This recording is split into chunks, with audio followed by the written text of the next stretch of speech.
What's going on, guys, and welcome back to the channel. Today we're taking a look at the Air Jordan 23 Finale. Before we get into them, guys, I want to remind you this video and all the other content on my channel is for educational and entertainment purposes only. If you're new to the channel, guys, go ahead and like and subscribe. I really appreciate that. Also, you can follow me on Instagram for more detailed info, and then of course TikTok at kvegaskickz. Guys, I really appreciate all the support. So we're going to dive right into these Air Jordan 23s. So this was one, guys, that I was pretty excited to see that had become available across the water. Looking really good. I always really liked the Air Jordan 23. I still actually have a couple of my OGs from back in the day. I got the Black Stealth, the UNC colorway. Very comfortable shoe, and this Finale colorway, definitely one of the more sought after pairs. If you look on StockX or GOAT or anything like that, they're pretty expensive. So real quick, let's look and see where I grabbed these. You can check them out, and of course mention Kvegas, use that code, and they will hook you up for sure. So bottom of these guys, you got that Jordan 23 outsole. I have already done the on-foot shots of these, so that's why it might look a little bit dusty. Obviously, it's a solid black rubber compound. Traction felt really good, felt completely on par with my OGs from back in the day. No problems with that. You can see the carbon fiber underneath there. All that looks pretty good.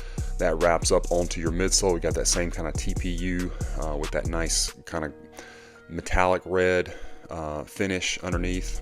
Really sets these off. Going around to the medial side, pretty clean, not seeing a lot of glue residue. Going from your outsole to the midsole or the midsole to the upper, overall pretty clean job on this pair. Looks great. Now, fit and comfort of the shoe, guys, we always talk about that. They do fit true to size. These are men's 13. They fit me exactly like my OGs. So I was very happy about that, because I didn't know with this, this is kind of a newer version. Didn't know how that was going to go. They fit true to size. Now, comfort, I don't believe these have the OG tech in them. They're a little bit lighter than my original 23s. So I don't know that for sure. I don't know that it's not there, but I just don't think it is based on having them on foot. Still comfortable, and it's not as critical, because I don't know that anybody's gonna be buying these anymore for basketball use like we would have back in the day. Probably more of a casual whatever, but just wanted to give you a heads up on that. They do come with a pretty decent insole, so they're comfortable, and that can always be changed out for an even more cushioned insole, to give it that feel, which is something I might do. But they do fit true to size for that purpose. Now, the upper of the shoe, you do have a mix of materials. Of course, you have this nice leather that the 23 is known for on your medial and lateral side panels. Of course, with the stitching on this one in the red, looks good. Very good stitching around the bottom of the panel. That red right there is really bright and vibrant. Then, of course, you've got the nubuck on the tongue all the way up, and then more almost like a nubuck feel around the toe cap, and then of course MJ's signature in a raised glossy finish print on that, and that looks and feels good. Even with that print, that toe cap is pretty soft, very good shape, super sleek on that. That looks really good. I was impressed with that. Overall, I think they've done a really good job on this pair. Does come with the correct oval laces. I will say they are very long, so I'm probably gonna be swapping those out, but that's just a regular black oval lace, nothing special, so I mean that'd be easy to swap out. You do have the Jumpman on this one in kind of like a charcoal gray, not quite as dark black as this, obviously, because you can see it does have the little extra lace holders. And then on the back here, you do have the like synthetic leather in gold with the fingerprint. You can see black on the insole with the gold 23, and then it does have that very nice quilted upper around your ankle area, the quilted sock liner with the extra padding here in black. I think you could see that, the notches for around your Achilles. So they did get all that right, and like I said, they do feel pretty good on foot. You can see again the quilted upper, nice and soft, feels like it ought to. Compared them to my retails from back in the day, don't really feel any difference there. And then of course the back of the shoe, overall shape is good. You do have these little extra leather like part of the panels, and then of course stitched together, and that's all correct. If you're not familiar with the 23, they always all had this on there, so that's not anything out of the usual. Medial side looks good, just more of the same like your lateral side, that same stitching with that red design, all looking very nice.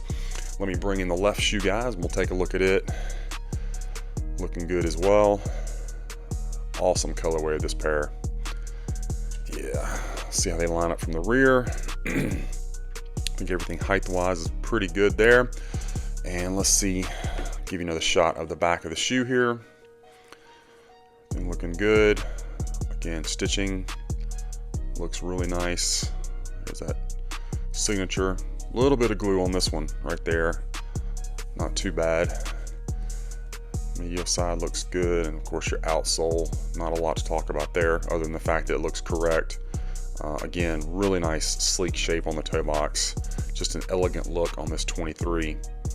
This one and then the stealth colorways, man, I thought always looked really, really good. This, of course, was a lot more hard to come by. Got to the 23 on this one. And you got your thumbprint again, or fingerprint. I don't know if it's his thumb. And then here's our Strobel, just like a gray heathered look. They do have some kind of tips on the laces, but they're just black. So again, it's not like if you swap these out with some regular black oval laces, it's not a big deal. You're not gonna be missing anything. I don't know how much of a shot I'm gonna be able to get you of the size tag. We certainly will try. If I get that to fold down, there we go. And if I can get it to focus. Okay, that's not as bad as I thought. Inside the shoes, guys, these came with just some regular cardboard inserts, okay? And then our insole is just a regular black foam insole with the gold Jumpman. Of course, the other one had the 23, and it's got these little blue inserts, extra cushioning at your heel and forefoot. I'm gonna swap this out with like a soft sole or something, insole, something a little bit more comfortable. Will definitely improve the way these feel on foot, because yeah, I'm looking forward to rocking these. So let's set them aside. We're gonna take a look at the box. On this one, you're gonna get the Jordan 23 box that was for the Titan release, which is, you know, a nice box with the Titan design. You got the gold foil Jumpman, everything looking good. Another Jumpman here, branding on the bottom, another Jumpman, little window, and then Air Jordan 23 Retro Special Project Black and Red Men's 13. Inside is just white inside the box. White tissue paper, nothing else inside the box, no stickers or anything. Box was extremely well protected in shipping, and I always really appreciate that. And the shoes looking really, really good. Again, I'm definitely gonna be wearing these in the very near future. Looking great. Just swap out those insoles, they'll feel really good on foot. These things are just absolute fire in my opinion. So anyway, guys, that's my unboxing review of this Air Jordan 23 Finale. I hope that you enjoyed it and it was helpful for you. Let me know what you think about this pair in the comments. Be sure to follow me on my other socials and be on the lookout, guys. We got a lot more of these reviews coming your way.